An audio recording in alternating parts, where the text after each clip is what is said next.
Fala, povo abençoado, que Deus abençoe a vida de vocês poderosamente em nome de Jesus. Que Deus abençoe vocês, que Deus guarde, proteja. Como vocês estão? Espero que estejam todos bem na graça do nosso Deus. Como a gente sempre começa, nós vamos começar com a oração, depois a meditação devocional de Charles Spurgeon e depois no nosso capítulo, que é o capítulo 6, certo? Deixa eu verificar isso, capítulo 6 que nós estamos do livro. Vamos lá, vamos orar primeiro, amém? Feche seus olhos, por favor.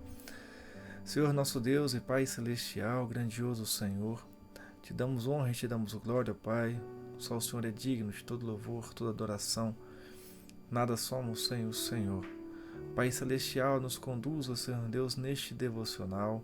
Nos conduza nessa leitura, Pai, nos dando entendimento e compreensão conforme, Pai, o teu saber. O Senhor é o conhecimento, o Senhor é a nossa sabedoria.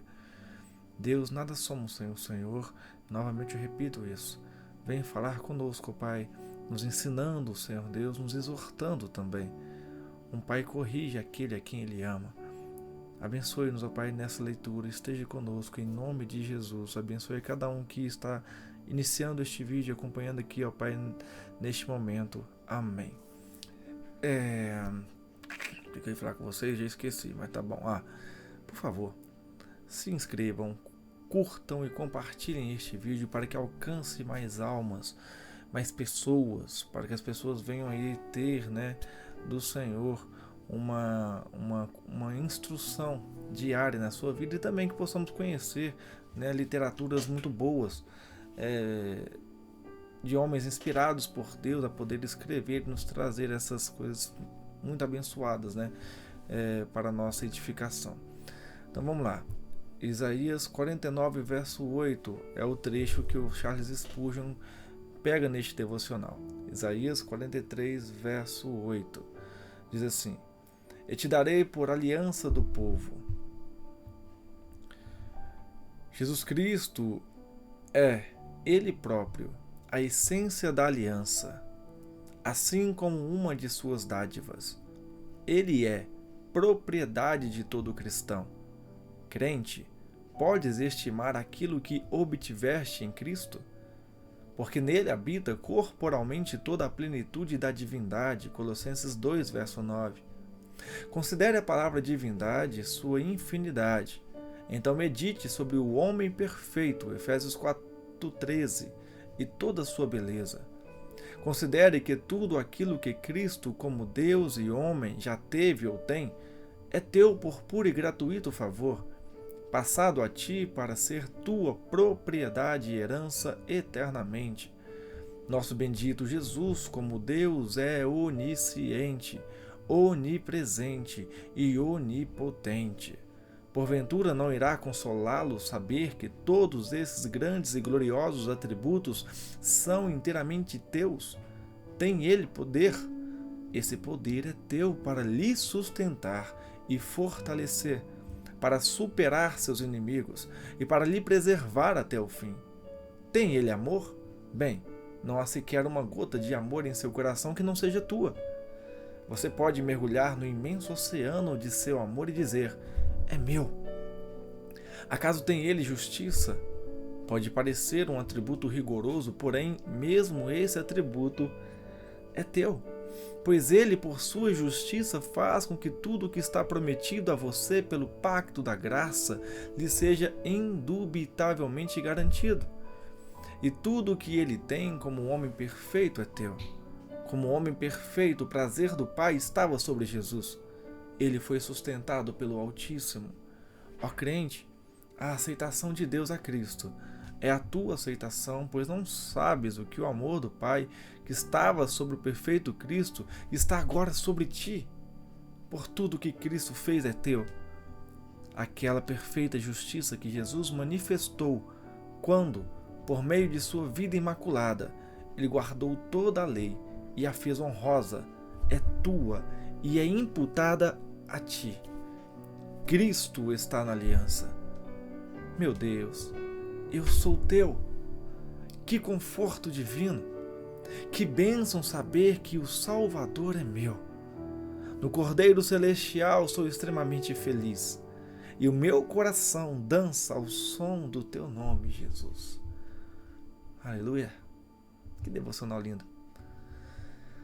Vamos lá, carta 6. Meu querido Vermelindo, fiquei satisfeito de saber que a idade e a profissão de seu paciente tornam possível, embora não garantam, que ele seja convocado para o serviço militar. Gostaríamos que ele ficasse num completo estado de incerteza, de modo que a sua mente fica cheia de imagens contraditórias do futuro, sendo que cada uma delas desperte nele esperança ou medo. Não há nada mais eficaz que o suspense e a ansiedade para bloquear a mente humana contra o inimigo. Ele quer que os homens fiquem preocupados com o que fazem. Nosso negócio é fazer com que fiquem constantemente pensando sobre o que vai acontecer com eles.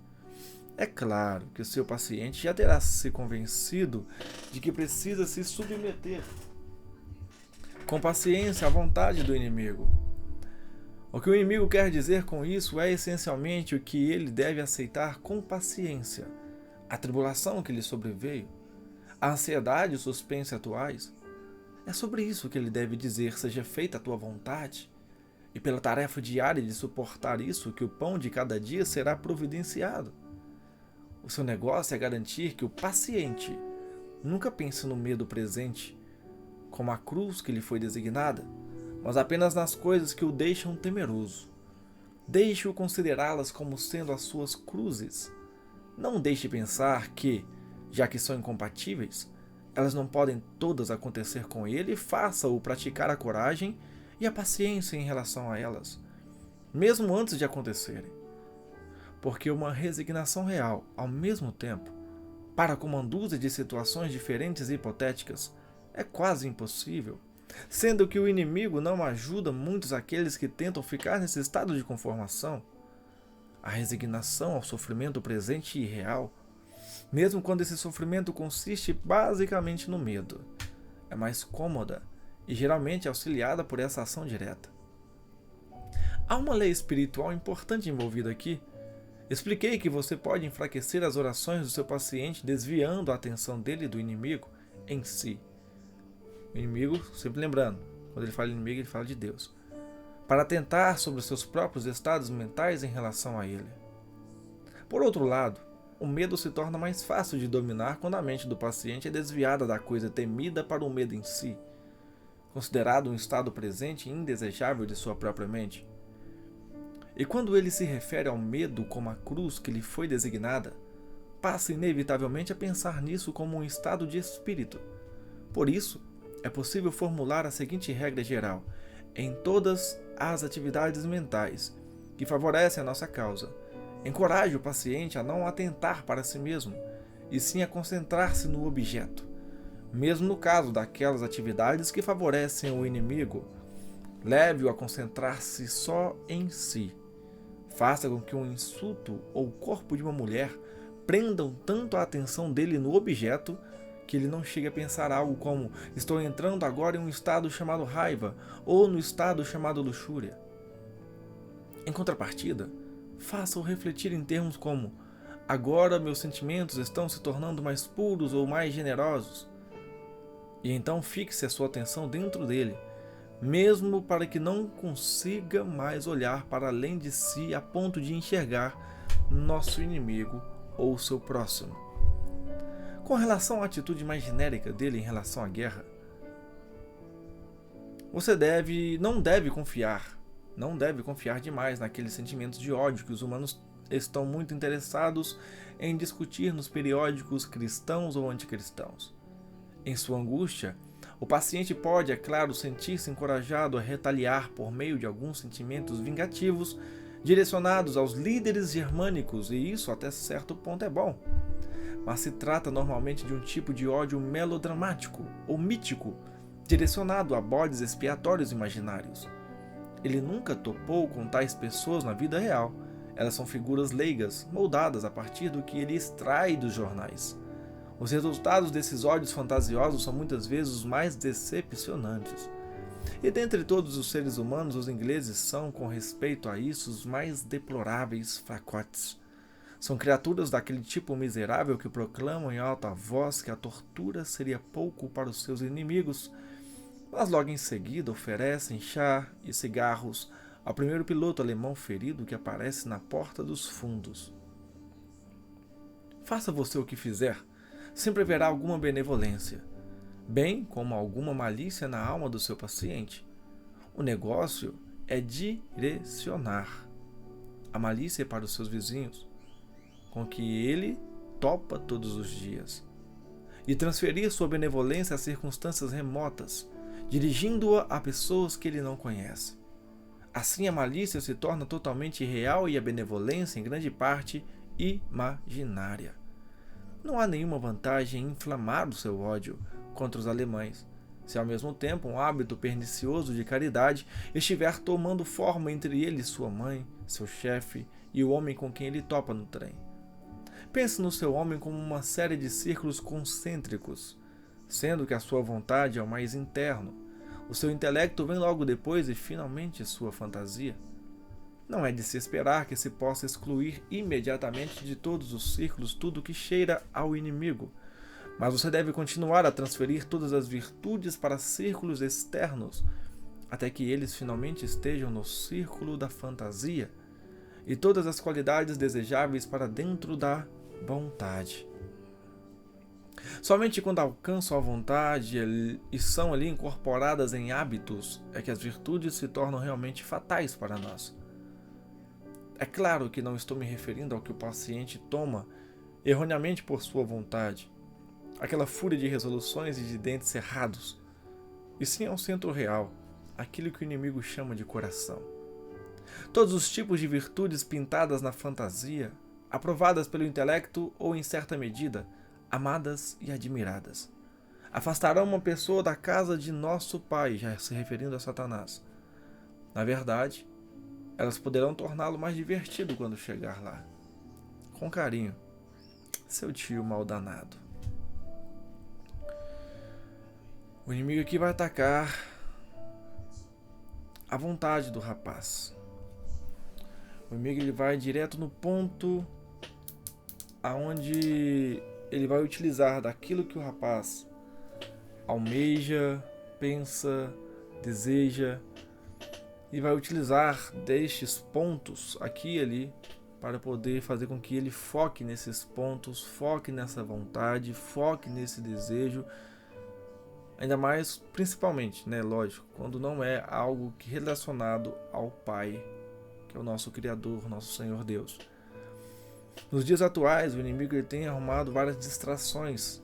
O inimigo agora fala do diabo, tá? Fala do demônio. Ele tem arrumado várias distrações para nós.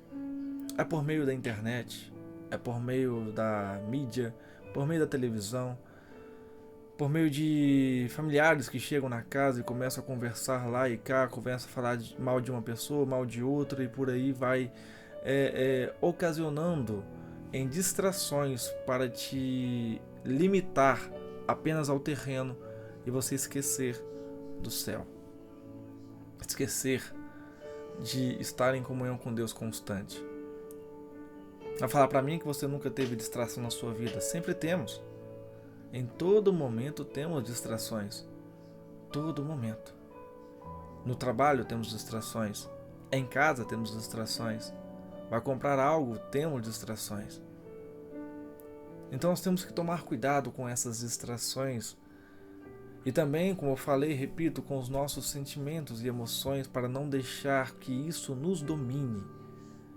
Nós que estamos em Cristo e Cristo em nós temos a capacidade dada por Ele para dominar essas emoções, para ter o controle sobre essas emoções e moldar o nosso temperamento para melhor servi-lo e melhor conviver com o próximo. Que Deus abençoe vocês poderosamente. Que a graça do nosso Senhor Jesus esteja sobre vocês. Vemos que nesta carta o inimigo vai atacar a vontade do rapaz, vai atacar ali a mente e o coração do rapaz. Vamos ver nos próximos capítulos o que vai ocorrer. Que Deus abençoe poderosamente o seu lar e a sua família. Amém? Não deixe Cristo por nada. Paulo nos diz que nada pode nos separar do amor de Deus. Não permita que nada separe você do seu Criador, do seu Pai, do seu Salvador, Jesus Cristo, do seu Consolador Espírito Santo. Busque a santidade todos os dias. Quem é salvo, quem é liberto, quem verdadeiramente se converteu e aceitou a Cristo, busca a santidade. Se arrepende todos os dias. Chora quando peca. Se entristece durante o dia todo, até semanas, por conta do pecado que cometeu. Isto é um verdadeiro convertido ao Senhor. Isto é uma verdadeira nova criatura. Se você não sente tristeza quando peca, então tem algo errado. Volte para os pés de Jesus Cristo. Ele te espera e quer você juntinho dele. É Ele que nos purifica. É Ele que nos liberta. É Ele que nos salva. Que Deus abençoe a sua vida poderosamente. Amém? Repito isso. Vou sempre repetir. Para que Deus venha abençoar em dobro, triplo a vida de vocês. Amém? Vamos orar para finalizar? Feche os olhos, por favor. Amado Senhor Deus, soberano e Pai celestial. Muito obrigado, Pai, por mais uma leitura, por mais um vídeo que nos concedeu, ó Pai, a fazer, a realizar, a participarmos juntos, ó Pai. Deus, abençoe o lar e a vida de cada um. Visita, transforma, restaura, renova, tudo para a Tua honra e para a Tua glória, Pai. Conceda, Senhor Deus, a cada um a força necessária para continuar na jornada da fé. Fortaleça a nossa fé, Pai, para que não venhamos parar no meio do caminho. Conforme lemos aqui, o medo nos paralisa. O medo, Pai, nos interrompe na caminhada. O medo faz com que a gente perca as nossas habilidades que o Senhor nos concedeu para passar pelas provações. Nós vemos o caso de Pedro lá quando ele foi andar pelas águas, as ondas começaram a balançar, o vento veio e ele ficou com medo, e o medo fez com que ele perdesse a fé no Senhor. Enquanto ele estava olhando para o Senhor, ele teve fé, estava com a fé, com a coragem.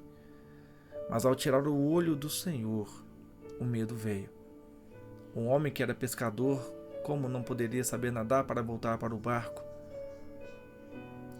Ele poderia muito bem ter voltado para o barco, mas o medo fez com que ele perdesse temporariamente, entre aspas, as suas habilidades de natação. O medo fez com que ele se desesperasse, ó Pai, naquele mar. Deus, eu peço ao Senhor que todo medo que há em nós venha ser retirado. Que a fé venha ser maior que o medo. Porque a fé nos gera coragem. A fé nos traz esperança. A fé nos traz perseverança. Pai Celestial, fortaleça a nossa fé e que todo medo vá embora de nossas vidas. Em nome de Jesus. Amém. Que Deus abençoe poderosamente, novamente eu repito, a vida de vocês. Muito obrigado por estarem comigo em mais um vídeo, em mais um capítulo. Em nome de Jesus, Deus abençoe. Um abraço.